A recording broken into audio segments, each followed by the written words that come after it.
Topper ছাত্রী এসেছে। Teacher বললেন ফার্স্ট হলে অহংকার দেখাবে না, আর তোমরা সবাই এমন ভাবে সেলিব্রেট করছো। আমরা তো শুধু নেহাকে শুভেচ্ছা জানাচ্ছি, কারণ নেহা বড় কলেজে অ্যাডমিশন পেয়েছে। নেহা, এটা কি সত্যি? হ্যাঁ, আমিও এখনই এই খবরটা জানতে পারলাম। চিন্তা করো না, দোয়া করি তুমিও ভালো কলেজেই ভর্তি হও।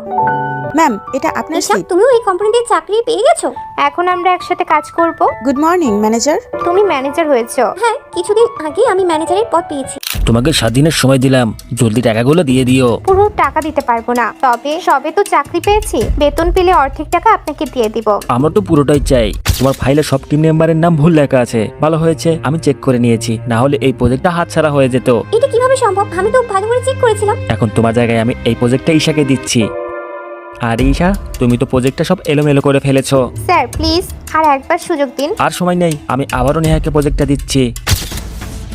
নেহা, জলদি আমার সাথে এসো, তোমার সাথে জরুরি কথা আছে।